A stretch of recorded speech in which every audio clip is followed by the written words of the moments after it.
ਰੋਜ਼ਾਨਾ ਲੋਕਨਾਥ ਟੀਵੀ ਦਾ ਵਿਸ਼ੇਸ਼ programme prime ਮੁੱਦਾ ਦੇਖ ਰਹੇ ਹੋ ਤੁਸੀਂ। ਮੈਂ ਹਾਂ ਸੁਖਵਿੰਦਰ ਸਿੰਘ ਸਿੱਧੂ। ਪ੍ਰੋਗਰਾਮ ਦੇ ਵਿੱਚ ਲੈ ਕੇ ਹਾਜ਼ਰ ਹਾਂ ਪੰਜਾਬ ਦੀ ਸਿਆਸਤ ਦੇ ਨਾਲ ਜੁੜੀਆਂ ਕੁਝ ਵੱਡੀਆਂ ਤੇ ਅਹਿਮ ਖਬਰਾਂ। ਇਹਨਾਂ ਦਿਨਾਂ ਦੇ ਵਿੱਚ ਪੰਜਾਬ ਦੀ ਸਿਆਸਤ ਦੇ ਵਿੱਚ ਦੋ ਮੁੱਦੇ ਅਹਿਮ ਭਖੇ ਹੋਏ ਨੇ। ਇੱਕ ਤਾਂ ਸੰਗਰੂਰ ਜ਼ਿਮਨੀ ਚੋਣ ਦਾ ਔਰ ਦੂਜਾ ਜਿਹੜੀ ਸਾਬਕਾ ਵਿਧਾਇਕਾਂ ਤੇ ਸਾਬਕਾ ਮੰਤਰੀਆਂ ਦੀ ਫੜੋ ਫੜਾਈ ਜਿਹੜੀ ਸ਼ੁਰੂ ਹੋਈ ਹੈ ਉਸ ਤੇ ਗੱਲਬਾਤ ਜਿਹੜੀ ਆ ਉਹ ਕਰਾਂਗੇ। ਇਹ ਜਿਹੜਾ पूर्ण तरीके दे नाल ये मुद्दे गरमाए हुए ने।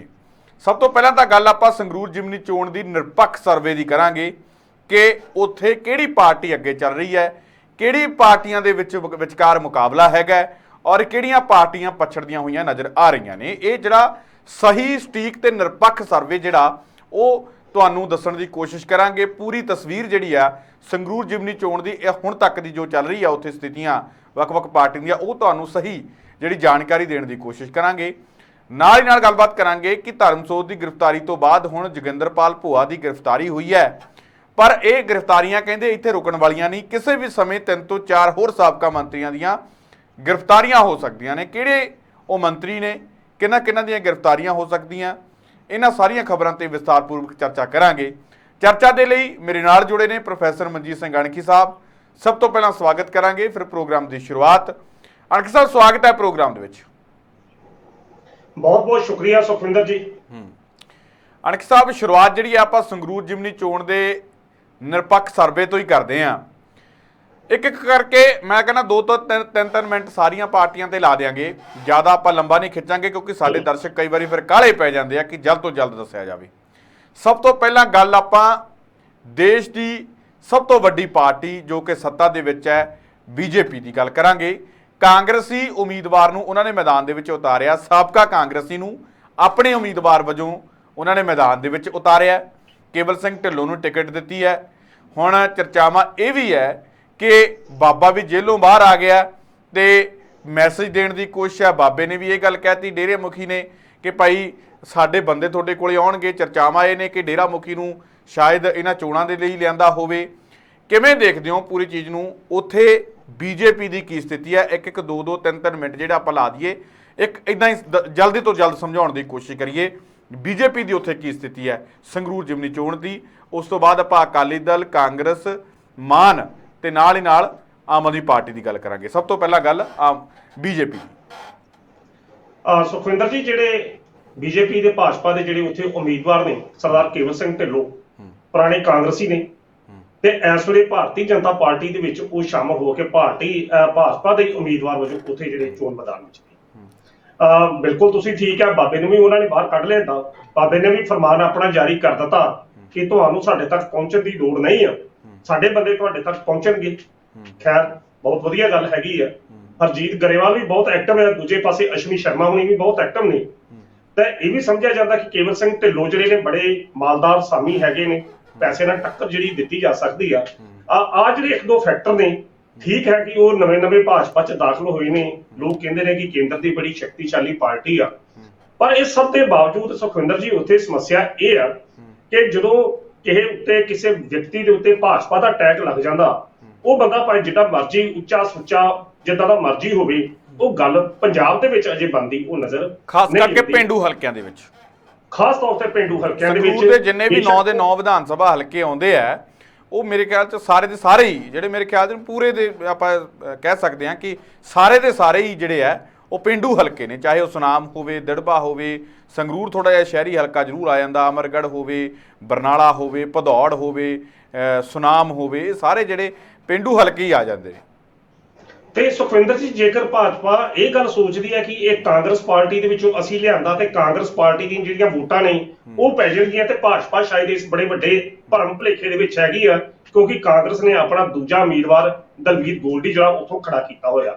ਸੋ ਕਾਂਗਰਸ ਦੀਆਂ ਜਿਹੜੀਆਂ ਵੋਟਾਂ ਭਾਜਪਾ ਨੂੰ ਜੇਕਰ ਇਹ ਸੋਚੇ ਕਿ ਕੇਵਲ ਸਿੰਘ ਢਿੱਲੋਂ ਆਪਣੇ ਸਮੇਂ ਦੀਆਂ ਉਹ ਕਾਂਗਰਸੀ ਵੋਟਾਂ ਆਪਣੇ ਨਾਲ ਲੈ ਕੇ ਭਾਜਪਾ ਵਾਸਤੇ ਕੋਈ ਚਮਤਕਾਰ ਕਰ ਦੇਗਾ, ਤਾਂ ਇਹ ਗੱਲ ਕੋਈ ਸਮਝ ਨਹੀਂ ਆਉਂਦੀ। ਇਸ ਕਰਕੇ केवल सिंह ढिल्लों की जी स्थिति आ वो उस तरीके की आ कि जिस तरीके 2022 दी जो चोणां होईयां सी ते भारतीय जनता पार्टी ने 117 सीटां दे उम्मीदवार खड़े करके अपनी जित दर्ज कराउण दा यतन कीता सी। उह जी स्थिति जिहड़ी आ अज दी तरीक च भारतीय जनता पार्टी के उम्मीदवार केवल सिंह ढिल्लों की नज़र आउंदी आ।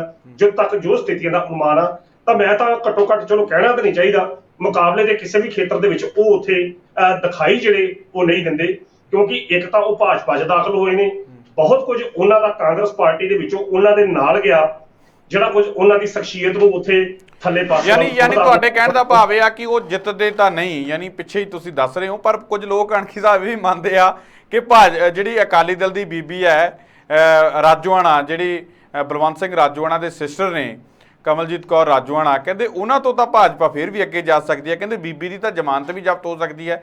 ਭਾਜਪਾ ਦੇ ਉਮੀਦਵਾਰ ਦਾ ਤੁਸੀਂ ਹਾਲ ਤਾਂ ਦੱਸਦਾ, ਪਾਰਟੀ ਦਾ ਹਾਲ ਦੱਸਦਾ, ਹੁਣ ਆਪਾਂ ਅਕਾਲੀ ਦਲ ਵਾਲੇ ਪਾਸੇ ਨੂੰ ਵੱਧਦੇ ਹਾਂ। ਅਕਾਲੀ ਦਲ ਦੀ ਕੀ ਸਥਿਤੀ ਹੈ? ਕਹਿੰਦੇ ਕਿ ਅਕਾਲੀ ਦਲ ਵਾਲੀ ਬੀਬੀ ਦੀ ਤਾਂ ਕਹਿੰਦੇ ਜ਼ਮਾਨਤ ਵੀ ਜ਼ਬਤ ਹੋ ਸਕਦੀ ਹੈ ਉੱਥੋਂ, ਤੇ ਭਾਜਪਾ ਉਦੋਂ ਅੱਗੇ ਨਿਕਲ ਸਕਦੀ ਹੈ, ਇਦਾਂ ਦੀਆਂ ਗੱਲਾਂ ਵੀ ਹੋ ਰਹੀਆਂ ਨੇ। ਸੁਖਵਿੰਦਰ ਜੀ, ਤੁਸੀਂ ਵੈਸੇ ਦੇਖੋ ਕਿ ਇਸ ਪੰਥਕ ਪਾਰਟੀ, ਉਹ ਪੰਥਕ ਪਾਰਟੀ ਜਿਹੜਾ 25 ਸਾਲ ਕਹਿੰਦੀ ਸੀ ਪੰਜਾਬ ਤੇ ਅਸੀਂ ਰਾਜ ਕਰਨਾ, ਤੇ ਜਿਹੜਾ 100 ਸਾਲਾ ਸ਼ਾਨਮਤਾ ਮਾਨਮਤਾ ਹੋਰ ਜੋ ਮਰਜ਼ੀ ਲਾ ਲਓ ਇਤਿਹਾਸ ਹੋਵੇ, ਤੇ ਉਹ ਪਾਰਟੀ ਆਪਣਾ ਸਿੰਬਲ ਕਿਸੇ ਨੂੰ ਆਧਾਰਾ ਦੇਣ ਵਾਸਤੇ ਇੰਨੀ ਮਤਲਬ ਜ਼ੋਰ ਜ਼ਬਰਦਸਤੀ ਕਰਦੀ ਹੋਈ ਕਿ ਸਾਡਾ ਸਿੰਬਲ ਲਓ ਤੇ ਉਹਦੇ ਉੱਤੇ ਖਲੋ ਜਾਓ। ਇਸ ਤੋਂ ਵੱਡੀ ਇਸ ਪਾਰਟੀ ਦੀ ਹਾਰ ਜਿਹੜੀ ਸਟਾਰਟਿੰਗ ਤੋਂ ਪਹਿਲਾਂ ਹੀ ਕੀ ਹੋ ਸਕਦੀ ਆ ਕਿ ਤੁਹਾਨੂੰ ਆਪਣਾ ਉਮੀਦਵਾਰ ਹੀ ਨਹੀਂ ਉਹਨਾਂ ਨੇ ਉਤਾਰਿਆ। ਬਿਲਕੁਲ ਬਿਲਕੁਲ, ਤੁਹਾਨੂੰ ਉਮੀਦਵਾਰ ਹੀ ਨਹੀਂ ਲੱਭ ਰਿਹਾ ਤੇ ਤੁਸੀਂ ਆਪਣਾ ਜਿਹੜਾ ਸਿੰਬਲ ਆ, ਤਕੜੀ ਚੋਣ ਨਿਸ਼ਾਨ, ਉਹ ਲੋਕਾਂ ਨੂੰ ਆਧਾਰਾ ਦਿੰਦੇ ਫਿਰਦੇ ਜੇ। ਇਹਦੇ ਤੋਂ ਜਿਹੜੀ ਸਥਿਤੀ ਆ ਬੀਬੀ ਕਮਲਜੀਤ ਕੌਰ ਰਾਜੋਆਣਾ ਦੀ, ਉਹ ਸਾਫ਼ ਤੇ ਸਪਸ਼ਟ ਜਿਹੜੀ ਕਲੀਅਰ ਹੋ ਜਾਂਦੀ ਹੈ। ਸੁਖਵਿੰਦਰ ਜੀ, ਇੱਕ ਗੱਲ ਆਪਾਂ ਜ਼ਰੂਰ ਇੱਥੇ ਕਰ ਲਈਏ, ਬੇਸ਼ੱਕ ਟਾਈਮ ਥੋੜਾ ਜਿਹਾ ਜ਼ਿਆਦਾ ਲੱਗ ਜਾਏ, ਜੇਕਰ ਸੁਖਬੀਰ ਸਿੰਘ ਬਾਦਲ ਜਾਂ ਸ਼੍ਰੋਮਣੀ ਅਕਾਲੀ ਦਲ ਬਾਦਲ ਜਿਹੜਾ ਆ ਪੰਜਾਬ ਦੀ ਰਾਜਨੀਤੀ ਦੇ ਵਿੱਚੋਂ ਤੁਸੀਂ ਇਹਨੂੰ ਮਰਫੀ ਜਿਹੜਾ ਕਿਸੇ ਵੀ ਸੂਰਤ 'ਚ ਜਿਹੜਾ ਉਹ ਨਹੀਂ ਕਰ ਸਕਦੇ। ਕਾਰਨ ਇਹ ਆ ਕਿ ਇਸ ਦੀ ਇੱਕ ਟ੍ਰੈਡੀਸ਼ਨ, ਇੱਕ ਵੋਟ ਬੈਂਕ ਜਿਹੜਾ ਹੈਗਾ, ਪਰ ਜਿਹੋ ਜਿਹੇ ਤੱਤੇ ਨਾਰੇ ਜਿਹੜੇ ਸੁਖਬੀਰ ਸਿੰਘ ਬਾਦਲ ਦੇ ਰਿਹਾ, ਜਿਹੋ ਜੀ ਉਹਨੇ ਆਈਡੀਓਲੋਜੀ ਖਾਸ ਤੌਰ ਤੇ ਸੰਗਰੂਰ ਦੀ ਜਿਮਨੀ ਚੋਣ ਤੇ ਉਹਨੇ ਪੇਸ਼ ਕੀਤੀ ਆ ਕਿ ਬੰਦੀ ਸਿੰਘਾਂ ਦੀ ਰਿਹਾਈ ਦਾ ਮੁੱਦਾ, ਬੰਦੀ ਸਿੰਘਾਂ ਦੀ ਰਿਹਾਈ ਦਾ ਮੁੱਦਾ, ਕੇਵਲ ਇਸ ਮੁੱਦੇ ਨਾਲ ਤੇ ਤੱਤੇ ਨਾਰਿਆਂ ਦੇ ਨਾਲ, ਤੇ ਦੂਜੇ ਪਾਸੇ ਜਥੇਦਾਰ ਅਕਾਲ ਤਖਤ ਸਾਹਿਬ ਨੂੰ ਜਿਸ ਤਰੀਕੇ ਨਾਲ ਵਰਤਦਾ ਪਿਆ, ਇਹਦੇ ਨਾਲ ਸ਼੍ਰੋਮਣੀ ਅਕਾਲੀ ਦਲ ਦੀ ਜਿਹੜੀ ਸਥਿਤੀ ਆ ਉਹ ਪੰਥਕ ਤਾਂ ਹੋ ਸਕਦੀ ਆ, ਮੰਨ ਲਓ ਪੰਥਕ ਹੋਣੀ ਨਹੀਂ, ਮੰਨ ਲਓ ਪੰਥਕ ਹੋ ਸਕਦੀ ਆ ਉਹਦੀ ਨਜ਼ਰ 'ਚ, ਪਰ ਹਿੰਦੂ ਵਰਗ ਦੇ ਨਾਲੋਂ ਸ਼੍ਰੋਮਣੀ ਅਕਾਲੀ ਦਲ ਇਸ ਜਿਮਨੀ ਚੋਣਾਂ ਤੋਂ ਬਿਲਕੁਲ ਟੁੱਟ ਜਾਊਗਾ ਜੇਕਰ ਸ਼੍ਰੋਮਣੀ ਅਕਾਲੀ ਦਲ ਨੇ ਇਹਨੂੰ ਸੁਰ ਜਿਹੜੀ ਅਪਣਾ ਕੇ। ਪਰ ਸਿੱਖ ਵਰਗ ਦੀ ਵੀ ਜੇ ਅਣਖੀ ਸਾਹਿਬ ਗੱਲ ਕਰੀਏ, ਔਰ ਉਹ ਵੀ ਉਹਨਾਂ ਨੇ ਵੀ ਜਿਸ ਤਰੀਕੇ ਨਾਲ ਅਕਾਲੀ ਦਲ ਨੂੰ ਨਕਾਰਿਆ, ਔਰ ਪਿਛਲੇ ਲੰਬੇ ਸਮੇਂ ਤੋਂ ਚੱਲੇ ਆ ਰਹੇ ਜਿਸ ਤਰੀਕੇ ਦੇ ਨਾਲ ਅਕਾਲ ਤਖਤ ਸਾਹਿਬ ਦੇ ਜਥੇਦਾਰ ਨੇ, ਜਿਸ ਤਰੀਕੇ ਉਹਨਾਂ ਜਥੇਦਾਰਾਂ ਨੇ ਆਪਣੀ ਛਵੀ ਨੂੰ ਪੇਸ਼ ਕੀਤਾ, ਔਰ ਉਹਨਾਂ ਦੀ ਵੀ ਕੋਈ ਬਹੁਤੀ ਇੱਜ਼ਤ ਸਿੱਖ ਵੋਟਰਾਂ ਦੇ ਵਿੱਚ ਹੈ ਨਹੀਂ, ਔਰ ਸਿੱਖ ਵੋਟਰ ਉਹਨਾਂ ਨੂੰ ਵੀ ਕੋਈ ਬਹੁਤਾ ਸੀਰੀਅਸ ਲੈਂਦੇ ਨਹੀਂ। ਜੇ ਆਪਾਂ ਗੱਲ ਕਰੀਏ ਕਿ ਜਥੇਦਾਰ ਸਾਹਿਬ ਨੂੰ ਵਰਤ ਰਹੇ ਆ, ਜਿਹੋ ਜਿਹੀਆਂ ਸ਼ਖਸੀਅਤਾਂ ਉਹਨਾਂ ਨੇ ਆਪਣੀਆਂ ਬਣਾਈਆਂ ਲੋਕਾਂ ਦੇ ਵਿੱਚ, ਲੋਕ ਉਹਨਾਂ ਨੂੰ ਵੀ ਬਹੁਤਾ ਸੀਰੀਅਸ ਲੈਂਦੇ ਨਹੀਂ। ਅਣਖੀ ਸਾਹਿਬ, ਸੁਖਵਿੰਦਰ ਜੀ, ਅੱਜ ਜਿਹੜੀਆਂ 2022 ਦੀਆਂ ਚੋਣਾਂ ਹੋਈਆਂ ਨੇ, ਇਹ ਚੋਣਾਂ ਕਿਸੇ ਹਿੰਦੂ ਨੂੰ ਨਹੀਂ ਪਈਆਂ, ਕਿ ਸਿੱਖ ਨੂੰ ਨਹੀਂ ਪਈਆਂ, ਕਿ ਈਸਾਈ ਨੂੰ ਨਹੀਂ ਪਈਆਂ, ਕਿਸੇ ਮੁਸਲਮਾਨ ਨੂੰ ਨਹੀਂ ਪਈਆਂ। ਇਹ ਵੋਟਾਂ ਜਿਹੜੀਆਂ ਚੋਣਾਂ ਹੋਈਆਂ ਸੀ, ਇਹ ਬਤੌਰ ਪੰਜਾਬੀਆਂ ਨੂੰ ਪਈਆਂ, ਤੇ ਲੋਕਾਂ ਨੇ ਕੌਮ ਦੇਸ਼ ਵਰਗ ਵੰਡ ਤੋਂ ਉੱਪਰ ਉੱਠ ਕੇ ਜਿਹੜੀਆਂ ਵੋਟਾਂ ਪਾਈਆਂ। ਤੇ ਸ਼ਾਇਦ ਇਸੇ ਹੀ ਕਾਰਨ ਸ਼੍ਰੋਮਣੀ ਅਕਾਲੀ ਦਲ ਦੇ ਜਿਹੜੇ ਇਸ ਵੇਲੇ ਦੇ ਮੁਖੀ ਸੁਖਬੀਰ ਸਿੰਘ ਬਾਦਲ ਧਰੂਵੀਕਰਨ ਦੇ ਮੂਡ 'ਚ ਇਸ ਪੰਥਕ ਮੁੱਦੇ ਨੂੰ ਪੇਸ਼ ਕਰਕੇ ਵੋਟਾਂ ਦਾ ਧਰੂਵੀਕਰਨ ਦੇ ਮੂਡ 'ਚ ਨੇ, ਪਰ ਇਹਦੇ ਵਿੱਚ ਸ਼੍ਰੋਮਣੀ ਅਕਾਲੀ ਦਲ ਦੀ ਜਿਹੜੀ ਸਥਿਤੀ ਆ, ਤੇ ਖਾਸ ਤੌਰ ਤੇ ਬੀਬੀ ਕਮਲਜੀਤ ਕੌਰ ਦੀ ਜਿਹੜੀ ਸਥਿਤੀ, ਰਾਜੋਆਣਾ ਦੀ ਸਥਿਤੀ ਆ, ਬੇਹੱਦ ਜਿਹੜੀ ਉਸ ਹਲਕੇ 'ਚ ਮਾੜੀ ਲੱਗ ਰਹੀ ਆ। ਔਰ ਇਹ ਗੱਲ ਬਿਲਕੁਲ ਸਹੀ ਹੈ ਜਿਸ ਤਰੀਕੇ ਨਾਲ ਤੁਸੀਂ ਫਰਮਾ ਰਹੇ ਜੇ ਕਿ ਸ਼ਾਇਦ ਉੱਥੇ ਜਮਾਤ ਜਿਹੜੀ ਉਹ ਜ਼ਬਤ ਹੋ ਜਾਵੇ। ਦੇਖੋ, ਉਹ ਪਾਰਟੀ ਜਿਸ ਨੂੰ ਉਮੀਦਵਾਰ ਆਪਣਾ ਨਹੀਂ, ਔਰ ਉਹ ਪਾਰਟੀ ਜਿਹੜੀ ਸਿਮਰਜੀਤ ਸਿੰਘ ਮਾਨ ਨੂੰ ਕਹੀ ਜਾ ਰਹੀ ਹੈ ਕਿ ਤੁਸੀਂ ਭਈ ਸਾਡੇ ਨਾਲ ਰਾਜੋ, ਸਿਮਰਜੀਤ ਸਿੰਘ ਮਾਨ ਹੋਣੀ ਦੂਜੇ ਪਾਸੇ ਖਲੋਤੇ ਨੇ, ਚਲੋ ਉਹ ਗੱਲ ਆਪਾਂ ਬਾਅਦ 'ਚ ਕਰਦੇ ਹਾਂ।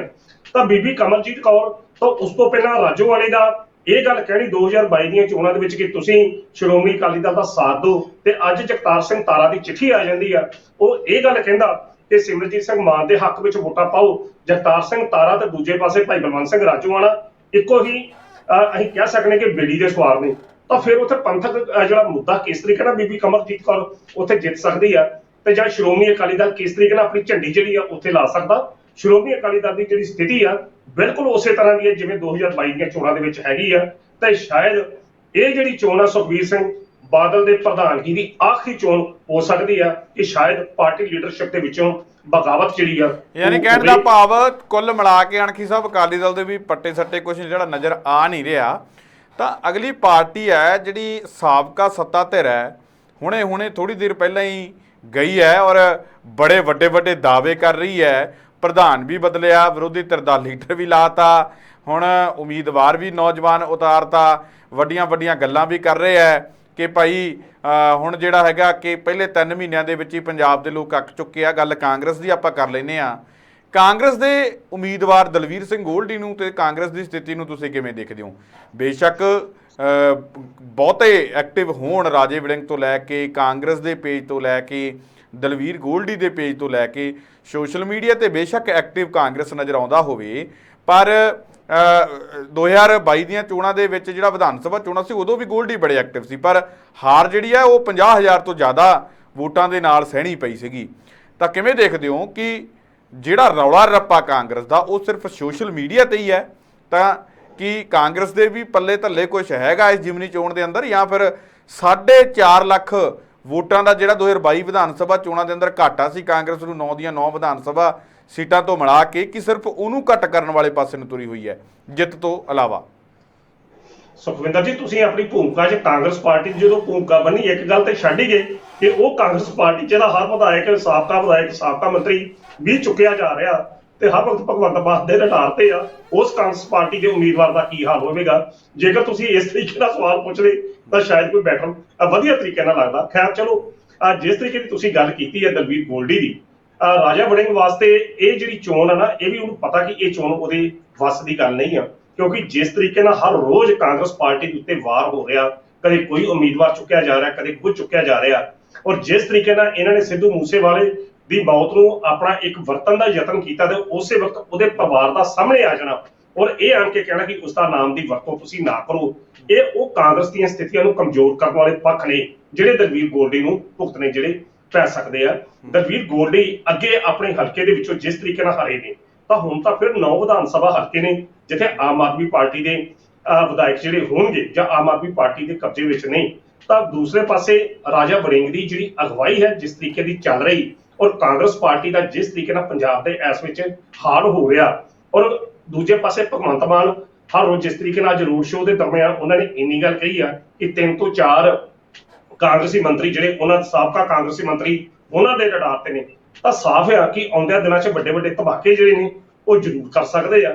ਤਾਂ ਉਹਨਾਂ ਧਮਾਕਿਆਂ ਦਾ ਜਿਹੜਾ ਅਸਰ ਆ ਉਹ ਦਲਵੀਰ ਗੋਲਡੀ ਤੇ ਪਏਗਾ, ਜਿਹੜੇ ਹੁਣ ਤੱਕ ਫੜੇ ਜਾ ਚੁੱਕੇ ਆ ਜਾਂ ਆਉਣ ਵਾਲੇ ਚੋਣਾਂ ਤੋਂ ਹਾਲੇ ਜਿਹੜੇ 2-4 ਦਿਨ ਬਾਕੀ ਰਹਿੰਦੇ ਆ, 5-7 ਦਿਨ, ਉਹਨਾਂ ਦੇ ਵਿੱਚ ਜੇ ਕੋਈ ਧਮਾਕੇ ਹੁੰਦੇ ਆ, ਗੱਲ ਤੁਹਾਡੀ ਠੀਕ ਆ, ਬਹੁਤਾ ਅਸਰ ਪਊਗਾ।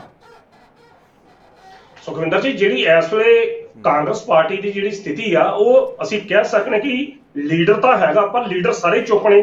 ਹੁਣ ਬਟਾਲੇ ਤੋਂ ਅਸ਼ਵਨੀ ਸੇਖੜੀ ਵੀ ਪਹੁੰਚੇ ਨੇ। ਹੁਣ ਅਸ਼ਵਨੀ ਸੇਖੜੀ ਜਿਹੜੇ ਨੇ ਉਹ ਵਿਧਾਇਕ, ਸਾਬਕਾ ਵਿਧਾਇਕ ਨੇ। ਜਦੋਂ ਨਵਜੋਤ ਸਿੰਘ ਸਿੱਧੂ ਹੀ ਪਹਿਲਾਂ ਨਵਜੋਤ ਸਿੰਘ ਸਿੱਧੂ ਨਾਲ ਤੁਰੇ ਫਿਰਦੇ ਰਹੇ, ਤਾਂ ਜਦੋਂ ਨਵਜੋਤ ਸਿੰਘ ਸਿੱਧੂ ਨੂੰ ਅਖੀਰ ਦੇ ਘਰ ਪਹੁੰਚ ਕੇ ਵਿਚਾਰੇ, ਤਾਂ ਹੁਣ ਉੱਠ ਕੇ ਉਹ ਰਾਜੇ ਵੜਿੰਗ ਨਾਲ ਤੁਰ ਪਏ ਆ। ਤਾਂ ਜਦੋਂ ਫਿਰ ਇਹੋ ਜਿਹੇ ਬੰਦੇ ਨਾਲ ਤੁਰਨਗੇ ਤਾਂ ਫਿਰ ਕਾਂਗਰਸ ਪਾਰਟੀ ਦੀ ਜਿਹੜੀ ਸਥਿਤੀ ਆ ਉਹ ਤਾਂ ਸਾਹਮਣੇ ਹੈ ਹੀ ਹੈ। ਸੋ ਇਹੋ ਜਿਹੇ ਬੰਦੇ ਦੇ ਹਾਲਾਤਾਂ ਦੇ ਵਿੱਚ ਮੇਰਾ ਨਹੀਂ ਖਿਆਲ ਕਿ ਦਲਵੀਰ ਗੋਲਡੀ ਕੋਈ ਉੱਥੇ ਟੱਕਰ ਦੇ ਸਕੇ, ਕਿਉਂਕਿ ਜਿਸ ਤਰੀਕੇ ਨਾਲ ਵਿਰੋਧ ਹੋ ਰਿਹਾ ਔਰ ਜਿਸ ਤਰੀਕੇ ਨਾਲ 17 ਜਾਂ 18 ਵਿਧਾਇਕ ਜਿਹੜੇ ਹਨ ਕਾਂਗਰਸ ਪਾਰਟੀ ਦੇ, ਉਹ ਆਪ ਹੀ ਇੱਕ ਮਤ ਨਹੀਂ ਹਨ। ਸ਼ਾਇਦ ਉਹ ਅਸੀਂ ਕਹਿ ਸਕਦੇ ਕਿ ਫਾਰਮੈਲਿਟੀ ਤੌਰ ਤੇ ਉਹ ਜਾ ਜ਼ਰੂਰ ਰਹੇ ਆ, ਚੋਣਾਂ ਦੇ ਵਿੱਚ ਜ਼ਰੂਰ ਲਗਾ ਰਹੇ ਆ। ਪਤਾ ਸੋਸ਼ਲ ਮੀਡੀਆ ਦੇ ਉੱਤੇ ਸੇਮ ਉਹੋ ਜਿਹੀ ਹਾਲਤ ਜਿਵੇਂ 2017 ਦੇ ਵਿੱਚ ਸੋਸ਼ਲ ਮੀਡੀਆ ਦੇ ਉੱਤੇ ਆਮ ਆਦਮੀ ਪਾਰਟੀ ਦੀ ਸਰਕਾਰ ਲੋਕਾਂ ਨੇ ਬਣਾਤੀ ਸੀ, ਉਸੇ ਤਰੀਕੇ ਦਾ ਵਰਤਾਰਾ ਜਿਹੜਾ ਆ 2022 ਦੀ ਜਿਮਨੀ ਚੋਣ ਦੇ ਵਿੱਚ ਕਾਂਗਰਸ ਦੇ ਪੱਖ ਦੇ ਵਿੱਚ ਵੇਖਣ ਨੂੰ ਜਿਹੜਾ ਮਿਲਦਾ ਪਿਆ। ਸੋ ਸਥਿਤੀ ਜਿਹੜੀ ਹੈ ਦਲਵੀਰ ਗੋਲਡੀ ਦੀ ਵੀ ਆਪਾਂ ਕਹਿ ਸਕਦੇ ਕਿ ਇੰਨੀ ਕੋਈ ਬੈਟਰ ਜਿਹੜੀ ਉੱਥੇ ਨਜ਼ਰੀ ਨਹੀਂ ਆ ਰਹੀ। ਜੀ ਅਣਖੀ ਸਾਹਿਬ, ਹੁਣ ਪਤਾ ਇਹ ਲੱਗ ਰਿਹਾ ਕਿ ਜਿਵੇਂ ਜਿਸ ਤਰੀਕੇ ਨਾਲ ਆਪਾਂ 3-4 ਪਾਰਟੀਆਂ ਦੇ ਹਾਲ ਉੱਥੇ ਬਿਆਨ ਕਰ ਦਿੱਤੇ ਆ, ਪਤਾ ਹੁਣ ਇਹ ਲੱਗ ਰਿਹਾ ਕਿ ਜਿਸ ਤਰੀਕੇ ਦੇ ਨਾਲ ਸਿਮਰਜੀਤ ਸਿੰਘ ਮਾਨ ਵੀ ਚੋਣ ਮੈਦਾਨ ਦੇ ਵਿੱਚ ਨਿਤਰੇ ਹੋਏ ਆ, ਤਾਂ ਨਾਲ ਹੀ ਨਾਲ ਮੈਦਾਨ ਦੇ ਵਿੱਚ ਆਮ ਆਦਮੀ ਪਾਰਟੀ ਸੱਤਾਧਾਰੀ ਧਿਰ ਨੇ ਆਪਣਾ ਇੱਕ ਸਰਪੰਚ ਉਤਾਰ ਦਿੱਤਾ। ਤਾਂ ਹੁਣ ਸਾਫ਼ ਇਹ ਮੰਨੀਏ ਕਿ ਟੱਕਰ ਜਿਹੜੀ ਸਿਮਰਨਜੀਤ ਸਿੰਘ ਮਾਨ ਅਤੇ ਆਮ ਆਦਮੀ ਪਾਰਟੀ ਦੇ ਵਿਚਕਾਰ ਆ, ਇਹਨਾਂ ਦੋਵਾਂ ਨੂੰ ਇਕੱਠਿਆਂ ਨੂੰ ਹੀ ਵਿਸ਼ਲੇਸ਼ਣ ਜਿਹੜਾ ਜੇ ਤੁਸੀਂ ਕਰਕੇ ਦੱਸ ਦੇਵੋ ਸਾਡੇ ਦਰਸ਼ਕਾਂ ਨੂੰ ਸੌਖੇ ਤਰੀਕੇ ਦੇ ਨਾਲ ਸਮਝਾ ਸਕੂੰ ਕਿ ਵਾਕਈ ਟੱਕਰ ਜਿਹੜੀ ਇਹਨਾਂ ਦੀ ਹੈਗੀ ਆ ਦੋਵਾਂ ਜਣਿਆਂ ਦੀ, ਔਰ ਜਿੱਤ ਵਾਲੇ ਪਾਸੇ ਨੂੰ ਦੋਵਾਂ ਦੇ ਵਿੱਚੋਂ ਕੌਣ ਜਾ ਰਿਹਾ? ਸੁਖਵਿੰਦਰ ਜੀ, ਬਿਲਕੁਲ ਤੁਸੀਂ ਠੀਕ ਕਹਿ ਰਹੇ ਜੀ ਕਿ ਜਿਹੜੀ ਟੱਕਰ ਹੈ ਇਸ ਵੇਲੇ ਅਗਰ ਵੇਖਿਆ ਜਾਵੇ, ਜਿਹੜੀ ਜ਼ਮੀਨੀ ਹਕੀਕਤ ਆ, ਟੱਕਰ ਜਿਹੜੀ ਆ ਸਿਮਰਜੀਤ ਸਿੰਘ ਮਾਨ ਤੇ ਆਮ ਆਦਮੀ ਪਾਰਟੀ ਦੇ ਜਿਹੜੇ ਗੁਰਮੇਲ ਸਿੰਘ ਹੋਣੀ ਆ ਉਹਨਾਂ ਦੇ ਵਿਚਕਾਰ ਨਜ਼ਰ ਆ ਰਹੀ ਹੈ। ਜਿਹੜੀ ਸਿਮਰਜੀਤ ਸਿੰਘ ਮਾਨ ਦੇ ਹੱਕ ਦੇ ਵਿੱਚ ਜਿਹੜੀ ਗੱਲ ਜਾ ਰਹੀ ਹੈ ਉਹ ਮੇਰਾ ਖਿਆਲ ਸ਼ਾਇਦ ਸ਼੍ਰੋਮਣੀ ਅਕਾਲੀ ਦਲ ਬਾਦਲ ਦੇ ਉਮੀਦਵਾਰ ਜਾਂ ਪ੍ਰਧਾਨ ਜਿਹੜੇ ਸੁਖਬੀਰ ਸਿੰਘ ਬਾਦਲ ਨੇ ਮਾਨਸੀ ਸਾਹਿਬ, ਮੈਨੂੰ ਲੱਗਦਾ ਕਿ ਤੁਹਾਡੇ ਵਾਲੇ ਪਾਸੇ ਡਿਸਟਰਬੈਂਸ ਜਿਹੜੀ ਕੁਝ ਜ਼ਿਆਦਾ ਆ ਰਹੀ ਹੈ। ਜੇ ਤਕਨੀਕੀ ਕੋਈ ਕਾਰਨ ਹੈਗਾ ਤਾਂ ਪਲੀਜ਼ ਉਹਨੂੰ ਠੀਕ ਕੀਤਾ ਜਾਵੇ। ਅਣਖੀ ਸਾਹਿਬ, ਤੁਹਾਡੇ ਵਾਲੇ ਪਾਸੋਂ ਡਿਸਟਰਬੈਂਸ ਜਿਹੜੀ ਹੈ ਉਹ ਬਹੁਤ ਜ਼ਿਆਦਾ ਆ ਰਹੀ ਹੈ। ਜੀ ਜੀ ਜੀ ਜੀ ਤੇ ਜੀ ਬਿਲਕੁਲ ਸ਼ਾਇਦ ਕੋਈ ਪ੍ਰੋਬਲਮ ਸੀ ਤਕਨੀਕੀ ਤੌਰ ਤੇ। ਤਾਂ ਉੱਥੇ ਆਪਣੇ ਸੁਖਵਿੰਦਰ ਜੀ ਇਹਦੇ ਵਿੱਚ ਕੋਈ ਦੋ ਰਹਿਮਾ ਨਹੀਂ ਕਿ ਜਿਹੜੀ ਉੱਥੇ ਮੁੱਖ ਟੱਕਰ ਜਿਹੜੀ ਹੈ ਸਿਮਰਨਜੀਤ ਸਿੰਘ ਮਾਨ ਤੇ ਆਮ ਆਦਮੀ ਪਾਰਟੀ ਦੇ ਉਮੀਦਵਾਰ ਡਾਕਟਰ ਗੁਰਮੀਤ ਸਿੰਘ ਦੇ ਵਿਚਕਾਰ ਲੱਗੀ। ਹੁਣ ਸਿਮਰਨਜੀਤ ਸਿੰਘ ਮਾਨ ਜਿਸ ਤਰੀਕੇ ਨਾਲ ਆਪਣੀ ਵਿਚਾਰਧਾਰਾ ਨੂੰ ਲੈ ਕੇ ਚੱਲਦੇ ਰਹੇ ਆ ਔਰ ਜਿਸ ਤਰੀਕੇ ਦੇ ਨਾਲ ਉਹਨਾਂ ਨੇ ਇਹਨਾਂ ਚੋਣਾਂ ਦੇ ਵਿੱਚ ਸ਼ਾਇਦ ਬੰਦੀ ਸਿੰਘਾਂ ਦਾ ਮੁੱਦਾ ਜਾਂ ਪੰਥਕ ਮੁੱਦਾ ਨਾ ਬਣਦਾ, ਪਰ ਸੁਖਬੀਰ ਸਿੰਘ ਬਾਦਲ ਨੇ ਚਾਹੇ ਜਾਂ ਅਣਚਾਹੇ ਇਹ ਮੁੱਦਾ ਬਣਾਤਾ ਉੱਥੇ। ਤੇ ਇਹ ਮੁੱਦਾ ਜਿੰਨਾ ਵੀ ਜਾ ਰਿਹਾ, ਹਾਲਾਂਕਿ ਸ਼੍ਰੋਮਣੀ ਅਕਾਲੀ ਦਲ ਬਾਦਲ ਨੇ ਬੰਦੀ ਸਿੰਘਾਂ ਦਾ ਮੁੱਦਾ ਆਪਣੇ ਹੱਕ ਵਿੱਚ ਭੁਗਤਾਉਣ ਨੂੰ ਬਣਾਇਆ ਸੀ, ਪਰ ਇਹ ਮੁੱਦਾ ਆਪਣੇ ਆਪ ਹੀ ਸਿਮਰਨਜੀਤ ਸਿੰਘ ਮਾਨ ਦੇ ਵੱਲ ਤਬਦੀਲ ਹੋ ਜਾਂਦਾ। ਨੰਬਰ 1 ਉਸ ਮੁੱਦੇ ਨੂੰ ਲੈ ਕੇ। ਦੂਜੇ ਬੰਨੇ ਜਿਸ ਤਰੀਕੇ ਨਾਲ ਸਿਮਰਨਜੀਤ ਸਿੰਘ ਮਾਨ ਹਰ ਚੋਣ ਜਿਹੜੀ ਲੜਦੇ ਰਹੇ ਨੇ, ਔਰ ਜਦੋਂ ਪਿਛਲੀ ਚੋਣ ਹਲਕਾ ਅਮਰਗੜ੍ਹ ਤੋਂ ਹੋਈ ਤਾਂ ਇੱਕ ਤਗੜਾ ਜਿਹੜਾ ਬਹੁਮਤ ਸੀ ਜਾਂ ਉੱਧਰ ਦੇ ਨੌਜਵਾਨ ਜਿਹੜੇ ਉਹਦੇ ਨਾਲ ਤੁਰੇ। ਨੰਬਰ 2 ਦਾ ਫੈਕਟਰ ਤੇ ਨੰਬਰ 3 ਦਾ ਫੈਕਟਰ ਲੋਕਾਂ ਦੇ ਵਿੱਚ ਇੱਕ ਜਜ਼ਬਾਤੀਪਨ ਇਹ ਆ ਗਿਆ ਕਿ ਇਹ ਉਹ ਬਜ਼ੁਰਗ ਆ ਜਿਹੜਾ ਬੀਤੇ ਲੰਮੇ ਸਮੇਂ ਤੋਂ 2004 ਤੋਂ ਲੈ ਕੇ 2004 ਤੋਂ ਵੀ ਛੋਟੋ 1988 ਤੋਂ ਲੈ ਕੇ ਤੇ 2022 ਤੱਕ ਹਰ ਚੋਣ ਲੜਦਾ ਰਿਹਾ। ਤੇ ਇੱਕ ਵਾਰੀ ਇਸਨੇ ਇਹ ਵੀ ਗੱਲ ਕਹੀ ਕਿ ਮੈਨੂੰ ਮੇਰੇ ਆਪਣੇ ਲੋਕ ਹੀ ਹਰਾ ਦਿੰਦੇ ਆ। ਸੋ ਇਹੋ ਜਿਹੀਆਂ ਜਿਹੜੀਆਂ ਗੱਲਾਂ ਨੇ ਇਸ ਵੇਲੇ ਜਿਹੜਾ ਹਲਕਾ ਸੰਗਰੂਰ ਆ ਉਹਦੇ ਵਿੱਚ ਸਿਮਰਨਜੀਤ ਸਿੰਘ ਮਾਨ ਨੂੰ ਲੈ ਕੇ ਜਜ਼ਬਾਤੀ ਪੱਖ ਜਿਹੜਾ ਉਹ ਜ਼ਿਆਦਾ ਹਾਵੀ ਜਿਹੜਾ ਨਜ਼ਰ ਆ ਰਿਹਾ, ਜਿਸ ਕਰਕੇ ਸਿਮਰਨਜੀਤ ਸਿੰਘ ਮਾਨ ਦੇ ਹੱਕ ਦੇ ਵਿੱਚ ਉੱਥੋਂ ਦਾ ਨੌਜਵਾਨ ਵਰਗ ਤੇ ਖਾਸ ਤੌਰ ਤੇ ਮਲੇਰਕੋਟਲੇ ਦੇ ਜਿਹੜੇ ਘੱਟ ਗਿਣਤੀ ਮੁਸਲਿਮ ਵਰਗ ਆ ਉਹਦਾ ਨਿੱਤਰ ਕੇ ਤੁਰਨਾ ਸਿਮਰਨਜੀਤ ਸਿੰਘ ਮਾਨ ਦੀ ਸਥਿਤੀ ਨੂੰ ਮਜ਼ਬੂਤ ਕਰ ਲਿਆ। ਪਰ ਦੂਜੇ ਪਾਸੇ ਜਿਹੜੀ ਸਥਿਤੀ ਸਭ ਤੋਂ ਦਿਲਚਸਪ ਇਹ ਆ ਕਿ ਇਹ ਸਾਰੇ ਫਰੰਟ ਨੂੰ ਦੂਜੇ ਪਾਸੇ ਡਾਕਟਰ ਗੁਰਮੀਤ ਸਿੰਘ ਜਿਹੜੇ ਆਮ ਆਦਮੀ ਪਾਰਟੀ ਦੇ ਉਮੀਦਵਾਰ ਨੇ। ਹੁਣ ਸਰਕਾਰ ਜਿਹੜੀ ਆਮ ਆਦਮੀ ਪਾਰਟੀ ਦੀ ਹੈ ਤੇ ਜਦੋਂ ਆਮ ਤੌਰ ਤੇ ਇਹ ਸਮਝਿਆ ਜਾਂਦਾ ਕਿ ਜਿਮਨੀ ਚੋਣ ਜਿਹੜੀ ਹੁੰਦੀ ਆ ਉਹ ਹਮੇਸ਼ਾ ਸਰਕਾਰ ਦੀ ਹੁੰਦੀ ਹੈ, ਤਾਂ ਇਸ ਕਰਕੇ ਸਰਕਾਰ ਨੇ ਆਪਣੇ 6 ਮੰਤਰੀ ਜਿਸ ਤਰੀਕੇ ਨਾਲ ਵਿੱਚ ਵਾੜੇ ਆ। ਦੂਜੇ ਪਾਸੇ ਭਗਵੰਤ ਸਿੰਘ ਮਾਨ ਨੇ ਜਿਸ ਤਰੀਕੇ ਨਾਲ ਅੱਜ ਰੋਡ ਸ਼ੋਅ ਕਰਕੇ ਔਰ ਜਿਸ ਤਰ੍ਹਾਂ ਦੀ ਕਮਾਨ ਜਿਹੜੀ ਚੋਣ ਮੁਹਿੰਮ ਦੀ ਸਾਂਭੀ ਆ, ਕੁਦਰਤੀ ਤੌਰ ਤੇ ਉਹਨਾਂ ਨੇ ਇਹ ਮਹਿਸੂਸ ਕੀਤਾ ਕਿ ਸਿਮਰਨਜੀਤ ਸਿੰਘ ਮਾਨ ਜਿਹੜਾ ਉਹਨਾਂ ਨੂੰ ਟੱਕਰ ਦੇ ਰਹੇ ਨੇ। ਸੋ ਇਸ ਕਰਕੇ ਆਪਣੇ ਉਮੀਦਵਾਰ ਦੀ ਸਥਿਤੀ ਨੂੰ ਬਹਾਲ ਕਰਨ ਵਾਸਤੇ ਜਾਂ ਮਜ਼ਬੂਤ ਕਰਨ ਵਾਸਤੇ ਆਮ ਆਦਮੀ ਪਾਰਟੀ ਨੇ ਵੀ ਜਿਹੜੀ ਅਸੀਂ ਕਹਿ ਸਕਦੇ ਕਰੋ ਜਾਂ ਮਰੋ ਦੀ ਨੀਤੀ ਜਿਹੜੀ ਅਖਤਿਆਰ ਜਿਹੜੀ ਉਹ ਕੀਤੀ ਆ। ਸੁਖਵਿੰਦਰ ਜੀ, ਮੈਂ ਤੁਹਾਨੂੰ ਹੋਰ ਇੱਕ ਉਦਾਹਰਨ ਦੇ ਕੇ ਦੱਸਦਾ ਕਿ ਹਲਕਾ ਕਾਹਨੂੰਵਾਨ ਤੋਂ ਇੱਕ ਜਿਮਨੀ ਚੋਣ ਹੋਣੀ ਸੀ, ਤਾਂ ਉਸ ਵਕਤ ਉਹ ਜਿਮਨੀ ਚੋਣ ਦੇ ਵਿੱਚ ਇੱਕ ਪਾਸੇ ਸਰਦਾਰ ਪ੍ਰਤਾਪ ਸਿੰਘ ਬਾਜਵਾ ਤੇ ਦੂਜੇ ਪਾਸੇ ਸੇਵਾ ਸਿੰਘ ਸੇਖਵਾ ਸੀ। ਪ੍ਰਤਾਪ ਸਿੰਘ ਬਾਜਵੇ ਦੀ ਸਥਿਤੀ ਬਹੁਤ ਸਟਰੋਂਗ ਸੀ, ਪਰ ਸਰਕਾਰ ਜਿਹੜੀ ਇਹ ਚਾਹੁੰਦੀ ਸੀ ਕਿ ਜਿਹੜੀ ਜਿਮਨੀ ਚੋਣ ਆ ਉਹ ਸਾਡੇ ਹੱਕ 'ਚ ਜਾਵੇ। ਤੇ ਪੂਰੇ 15 ਦਿਨ ਸਰਦਾਰ ਪ੍ਰਕਾਸ਼ ਸਿੰਘ ਬਾਦਲ ਪੰਜਾਬ ਦੇ ਮੁੱਖ ਮੰਤਰੀ ਸੀ, ਜਿਹੜੀ ਸਰਕਾਰ ਸੀ ਪੂਰਨ ਤੌਰ ਤੇ ਸਰਕਾਰ ਹਲਕਾ ਕਾਹਨੂੰਵਾਨ ਵਿੱਚ ਆਣ ਕੇ ਬੈਠ ਗਈ ਤੇ ਉਹ ਚੋਣ ਜਿਹੜੀ ਪ੍ਰਤਾਪ ਸਿੰਘ ਬਾਜਵਾ ਹਾਰ ਗਏ ਸੀ ਤੇ ਸੇਵਾ ਸਿੰਘ ਸੇਖਵਾ ਜਿੱਤ ਗਏ। ਤਾਂ ਇਹ ਕਿਹਾ ਜਾਂਦਾ ਸੀ ਕਿ ਉਸ ਵਕਤ ਇਹ ਜਿਹੜੀ ਚੋਣ ਲੜੀ ਆ ਪ੍ਰਕਾਸ਼ ਸਿੰਘ ਬਾਦਲ ਵਰਸਸ ਪ੍ਰਤਾਪ ਸਿੰਘ ਬਾਜਵਾ, ਨਾਟ ਸੇਵਾ ਸਿੰਘ ਸੇਖਵਾ। ਤਾਂ ਸੋ ਜੇਕਰ ਇਹੋ ਜਿਹੀਆਂ ਸਥਿਤੀਆਂ ਜਿਹੜੀਆਂ ਨੇ ਸਾਨੂੰ ਉੱਥੇ ਨਜ਼ਰੀ ਆ ਰਹੀਆਂ ਨੇ, ਉੱਥੇ ਵੀ ਸਥਿਤੀ ਆਮ ਆਦਮੀ ਪਾਰਟੀ ਵਰਸਸ ਸਿਮਰਨਜੀਤ ਸਿੰਘ ਮਾਨ, ਸਿਮਰਨਜੀਤ ਸਿੰਘ ਮਾਨ ਵਰਸਸ ਗੁਰਮੇਲ ਸਿੰਘ ਨਹੀਂ ਹੋ ਸਕਦਾ। ਉੱਥੇ ਸਥਿਤੀਆਂ ਜਿਹੜੀਆਂ ਨੇ ਕੁਝ ਇਸ ਤਰ੍ਹਾਂ ਦੀਆਂ ਨਜ਼ਰੀ ਆ ਰਹੀਆਂ ਨੇ। ਬਾਕੀ ਆਮ ਆਦਮੀ ਪਾਰਟੀ ਜਿਸ ਤਰੀਕੇ ਨਾਲ ਹੁਣ ਪੱਤੇ ਸੁੱਟ ਰਹੀ ਆ, ਜਿਸ ਤਰੀਕੇ ਨਾਲ ਦੂਜੇ ਆਪਣੇ ਵਿਰੋਧੀਆਂ ਨੂੰ ਨਿਸ਼ਾਨੇ ਤੇ ਲੈ ਰਹੀ ਆ, ਅੱਜ ਭਗਵੰਤ ਸਿੰਘ ਮਾਨ ਨੇ ਸਿਮਰਨਜੀਤ ਸਿੰਘ ਮਾਨ ਨੂੰ ਨਿਸ਼ਾਨੇ ਤੇ ਲਿਆ। ਜਦੋਂ ਉਹਨਾਂ ਨੇ ਇੰਨੀ ਗੱਲ ਕਹੀ ਕਿ ਉਹ ਕਿਰਪਾਨ ਦੀ ਗੱਲ ਕਰਦੇ ਆ, ਅਸੀਂ ਪਿਆਰ ਦੀ ਗੱਲ ਕਰਦੇ ਆ, ਬੜਾ ਵਧੀਆ ਉਹਨਾਂ ਨੇ ਆਪਣਾ ਜਿਸ ਤਰੀਕੇ ਨਾਲ ਵਿਰੋਧੀ ਪਾਰਟੀਆਂ ਦੇ ਨੇਤਾ ਸਿਆਸੀ ਬਿਆਨ ਦਿੰਦੇ ਨੇ, ਉਹੋ ਜਿਹੇ ਬਿਆਨ ਦੇ ਕੇ ਉਹਨਾਂ ਨੇ ਆਪਣੀ ਸਥਿਤੀ ਨੂੰ ਬਿਹਤਰ ਬਣਾਉਣ ਦਾ ਜ਼ਰੂਰ ਯਤਨ ਕੀਤਾ। ਬਾਕੀ ਇਹ ਗੱਲ ਮੰਨਣੀ ਪਊਗੀ ਕਿ ਹਲਕਾ ਸੰਗਰੂਰ ਤੋਂ ਇਸ ਵੇਲੇ ਜਿਹੜੀ ਟੱਕਰ ਹੈ ਸਿਮਰਨਜੀਤ ਸਿੰਘ ਮਾਨ ਸ਼੍ਰੋਮਣੀ ਅਕਾਲੀ ਦਲ ਅੰਮ੍ਰਿਤਸਰ ਵਰਸਸ ਆਮ ਆਦਮੀ ਪਾਰਟੀ ਹੈਗੀ ਆ। ਬਾਕੀ ਨਤੀਜੇ ਜਿਹੜੇ ਕੁਝ ਵੀ ਹੋ ਸਕਦੇ। ਆਮ ਆਦਮੀ ਪਾਰਟੀ ਫਿਲਹਾਲ ਅੱਗੇ ਜ਼ਰੂਰ ਚੱਲ ਰਹੀ ਹੈ, ਪਰ ਟੱਕਰ ਦੋਵਾਂ ਦੀ ਜ਼ਰੂਰ ਹੈਗੀ ਹੈ, ਤਾਂ ਇਹ ਗੱਲ ਆਪਾਂ ਜ਼ਰੂਰ ਕਹਿ ਸਕਦੇ ਹਾਂ। ਤਾਂ ਇਹ ਨਿਰਪੱਖ ਤੇ ਸਟੀਕ ਸਰਵੇ ਸੀਗਾ ਜੋ ਇਸ ਵਕਤ ਹਾਲਾਤ ਚੱਲ ਰਹੇ ਨੇ। ਅਣਖ ਸਾਹਿਬ, ਮੈਂ ਇੱਕ ਵਾਰੀ ਫਿਰ ਕਾਈਂਡਲੀ ਤੁਹਾਨੂੰ ਰਿਕੁਐਸਟ ਕਰੂੰਗਾ ਕਿ ਥੋੜੀ ਜਿਹੀ ਡਿਸਟਰਬੈਂਸ ਤੁਹਾਡੇ ਵਾਲੇ ਪਾਸਿਓਂ ਜ਼ਿਆਦਾ ਆ ਰਹੀ ਹੈ, ਜੇ 2-4 ਮਿੰਟ ਡਿਸਟਰਬੈਂਸ ਨੂੰ ਠੀਕ ਕਰ ਲਵੋ ਤਾਂ ਆਪਾਂ ਜਿਹੜੀ ਇੱਕ ਖਬਰ ਰਹਿ ਗਈ ਆ ਉਹ ਕਰ ਲਈਏ। ਤਾਂ ਅਣਖ ਸਾਹਿਬ, ਅਗਲੀ ਖਬਰ ਜਿਹੜੀ ਹੈ ਉਹ ਆਪਾਂ ਇਸੇ ਤੇ ਹੀ ਕਰਦੇ ਹਾਂ ਕਿ ਜਿਸ ਤਰੀਕੇ ਦੇ ਨਾਲ ਅੱਜ ਜੋਗਿੰਦਰ ਪਾਲ ਭੂਆ ਦਾ ਜਿਹੜਾ ਗ੍ਰਿਫਤਾਰ ਹੋਣਾ, ਉਹਨਾਂ ਨੂੰ ਗ੍ਰਿਫਤਾਰ ਕੀਤਾ ਗਿਆ। ਉਸ ਤੋਂ ਪਹਿਲਾਂ ਸਾਧੂ ਸਿੰਘ ਧਰਮਸੋਤ, ਤੇ ਹੁਣ ਪਤਾ ਇਹ ਲੱਗਿਆ ਕਿ 3 ਤੋਂ 4 ਮੰਤਰੀ ਜਿਹੜੇ ਆ ਹੋਰ ਜਲਦ ਕਾਂਗਰਸ ਦੇ ਸਾਬਕਾ ਮੰਤਰੀ ਗ੍ਰਿਫਤਾਰ ਜਿਹੜੇ ਉਹ ਕੀਤੇ ਜਾ ਸਕਦੇ ਆ। ਕਿਵੇਂ ਦੇਖਦੇ ਹੋ ਇਸ ਪੂਰੀ ਖਬਰ ਨੂੰ? ਸੁਖਵਿੰਦਰ ਜੀ, ਇਹਦਾ ਤਾਂ ਅੱਜ ਭਗਵੰਤ ਮਾਨ ਨੇ ਬਕਾਇਦਾ ਕੈਮਰੇ ਦੇ ਉੱਤੇ ਆਣ ਕੇ ਇੰਨੀ ਗੱਲ ਕਹਿਤੀ ਹੈ ਕਿ 3 ਤੋਂ 4 ਜਿਹੜੇ ਸਾਬਕਾ ਕਾਂਗਰਸੀ ਮੰਤਰੀ ਨੇ ਉਹਨਾਂ ਦੇ ਰਡਾਰ ਤੇ ਨੇ ਤੇ ਕਿਸੇ ਵਕਤ ਵੀ ਉਹਨਾਂ ਦੇ ਖਿਲਾਫ ਜਿਹੜੀ ਕਾਰਵਾਈ ਹੋ ਸਕਦੀ ਹੈ। ਪੱਤਰਕਾਰਾਂ ਨੇ ਇਹ ਵੀ ਜਦੋਂ ਉਹਨਾਂ ਨੂੰ ਪੁੱਛਿਆ ਕਿ ਹਾਂ ਭਈ ਇਹਦੇ 'ਚ ਤੁਹਾਡੀ ਸਰਕਾਰ ਦੇ ਕਹਿੰਦਾ ਜੇਕਰ ਉਹ ਵੀ ਹੋਣਗੇ ਤਾਂ ਉਹ ਵੀ ਟੰਗੇ ਜਾਣਗੇ, ਆਹ ਸ਼ਬਦ ਉਹਨਾਂ ਨੇ ਵਰਤਿਆ। ਖੈਰ, ਜਿਹੜੀ ਪ੍ਰਸ਼ਨ ਜਿਹੜਾ ਤੁਸੀਂ ਮੈਨੂੰ ਪੁੱਛਿਆ ਉਹ ਸਾਬਕਾ ਕਾਂਗਰਸੀ ਮੰਤਰੀਆਂ ਦਾ ਹੈ। ਤਾਂ ਸੁਖਵਿੰਦਰ ਜੀ, ਅਸੀਂ ਅਕਸਰ ਇਹ ਪ੍ਰੋਗਰਾਮ 'ਚ ਗੱਲ ਕਰਦੇ ਹਾਂ ਕਿ ਭਗਵੰਤ ਸਿੰਘ ਮਾਨ ਦੀ ਜਿਹੜੀ ਸਰਕਾਰ ਦੀ ਜਿਹੜੀ ਕਾਰਜਸ਼ੈਲੀ ਆ, ਕहीं पे ਨਿਗਾहें कहीं पे ਨਿਸ਼ਾਨਾ, ਇਹਦੇ ਅਨੁਸਾਰ ਆ ਜਿਹੜੇ ਮੰਤਰੀਆਂ ਦਾ ਨਾਮ ਚਰਚਾਵਾਂ 'ਚ ਹੁੰਦਾ ਉਹਨਾਂ ਨੂੰ ਕੇਵਲ ਚਰਚਾਵਾਂ 'ਚ ਛੱਡ ਕੇ ਹੱਥ ਜਿਹੜਾ ਦੂਜੇ ਪਾਸੇ ਪਾ ਲਿਆ ਜਾਂਦਾ। ਜਿਸ ਤਰੀਕੇ ਨਾਲ ਬੀਤੇ ਦੌਰ ਦੇ ਵਿੱਚ 2 ਮੰਤਰੀ ਸਰਦਾਰ ਤ੍ਰਿਪਤ ਰਜਿੰਦਰ ਸਿੰਘ ਬਾਜਵਾ ਤੇ ਦੂਜੇ ਪਾਸੇ ਭਾਰਤ ਭੂਸ਼ਣ ਆਸ਼ੂ ਦੇ ਨਾਮ ਚਰਚਾ ਵਿੱਚ ਸਨ ਕਿ ਇਹਨਾਂ ਦੀ ਗ੍ਰਿਫਤਾਰੀ ਹੋ ਸਕਦੀ, ਪਰ ਜਿਹੜੀ ਹੋ ਜੋਗਿੰਦਰਪਾਲ ਭੋਆ ਦੀ ਗਈ ਆ। ਤੇ ਹੁਣ ਜਿਹੜੀ ਇਹ ਗੱਲ ਸਮਝੀ ਜਾ ਰਹੀ ਹੈ 3 ਤੋਂ 4, ਇਹਦੇ ਵਿੱਚ ਅੰਮ੍ਰਿਤਸਰ ਦੇ ਇੱਕ ਕੈਬਨਿਟ ਪੱਧਰ ਦਾ ਜਿਹੜਾ ਮੰਤਰੀ ਆ ਉਸ ਦਾ ਨਾਮ ਜਿਹੜਾ ਉਹ ਲਿਆ ਜਾ ਰਿਹਾ ਕਿ ਉਹ ਸ਼ਾਇਦ ਆਮ ਆਦਮੀ ਪਾਰਟੀ ਦੇ ਰਡਾਰ ਤੇ ਨੇ। ਇੱਕ ਮਾਲਵੇ ਦੇ ਬਹੁਤ ਉੱਚ ਪੱਧਰੀ ਜਿਹੜਾ ਮੰਤਰੀ ਰਿਹਾ, ਬਹੁਤ ਤਾਕਤਵਰ ਮੰਤਰੀ ਰਿਹਾ, ਉਹਦੇ ਸੰਬੰਧੀ ਵੀ ਇਹ ਸੁਣਨ ਚ ਆਇਆ ਕਿ ਉਹਦੇ ਸੰਬੰਧੀ ਵੀ ਫਾਈਲਾਂ ਜਿਹੜੀਆਂ ਉਹ ਖੋਲ ਦਿੱਤੀਆਂ ਗਈਆਂ ਨੇ। ਇੱਕ ਮਾਲਵਾ ਤੇ ਅੰਮ੍ਰਿਤਸਰ ਦੇ ਜਿਹੜੇ ਮੰਤਰੀ ਨੇ, 2 ਸਾਬਕਾ ਮੰਤਰੀ ਜਿਹੜੇ ਰਹੇ ਨੇ, ਉਹਨਾਂ ਸੰਬੰਧੀ ਤਾਂ ਕਹਿੰਦੇ ਸਕੰਜਾ ਪੂਰਨ ਤੋਂ ਤਿਆਰ ਹੈਗਾ, ਕੇਵਲ ਮੁੱਖ ਮੰਤਰੀ ਸਾਹਿਬ ਦਾ ਹੁਕਮ ਹੀ ਹੋਣਾ ਕਿ ਹਾਂ ਵੀ ਚੱਕ ਲਓ ਤਾਂ ਬੰਦੇ ਚੱਕੇ ਜਾਣੇ ਨੇ। ਸੋ ਇਹ ਜਿਹੜੀਆਂ ਸਥਿਤੀਆਂ ਨੇ ਇਹ 23 ਜੂਨ ਤੱਕ ਜਦੋਂ ਸੰਗਰੂਰ ਦੀ ਚੋਣ ਹੋਣੀ ਹੈ, ਉਸ ਤੋਂ ਪਹਿਲਾਂ 1-2 ਵੱਡੇ ਪੱਧਰ ਦੇ ਜਿਹੜੇ ਸਾਬਕਾ ਮੰਤਰੀ ਨੇ ਜ਼ਰੂਰ ਅੰਦਰ ਕਰ ਦਿੱਤੇ ਜਾਣਗੇ, ਜਿਹੋ ਜਿਹੀਆਂ ਸੂਚਨਾਵਾਂ ਸਾਡੇ ਤੱਕ ਪਹੁੰਚ ਰਹੀਆਂ ਨੇ।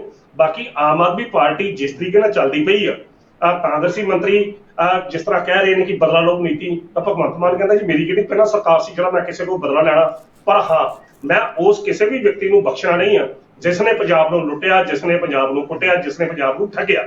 ਤਾਂ ਚੰਗੀ ਗੱਲ ਆ, ਘੱਟ ਤੋਂ ਘੱਟ ਉਹਨਾਂ ਲੋਕਾਂ ਦਾ ਮਾਲ ਮਤਾ ਜਿਨ੍ਹਾਂ ਲੋਕਾਂ ਨੂੰ ਲੁੱਟਿਆ ਗਿਆ, ਘੱਟੋ ਘੱਟ ਉਹਨਾਂ ਦੇ ਕਾਜ ਨੂੰ ਠੰਡ ਤਾਂ ਪਏਗੀ, ਚਾਹੇ ਉਹ ਅਕਾਲੀ ਦਲ ਦੇ ਮੰਤਰੀ ਹੋਣ, ਸਾਬਕਾ ਮੰਤਰੀ ਹੋਣ, ਚਾਹੇ ਕਾਂਗਰਸ ਦੇ ਹੋਣ। ਸੱਚ ਦਾ ਸੱਚ, ਦੁੱਧ ਦਾ ਦੁੱਧ, ਜਿਹੜਾ ਪਾਣੀ ਦਾ ਪਾਣੀ ਸਾਫ਼ ਨਿਕਲ ਕੇ ਸਾਹਮਣੇ ਆਉਣਾ ਚਾਹੀਦਾ। ਇਹਦੇ ਵਿੱਚ ਜੇਕਰ ਤੁਹਾਡੀ ਆਪਣੀ ਪਾਰਟੀ ਦੇ ਵੀ ਆ ਤਾਂ ਉਹ ਵੀ ਟੰਗੇ ਜਾਣੇ ਚਾਹੀਦੇ ਨੇ।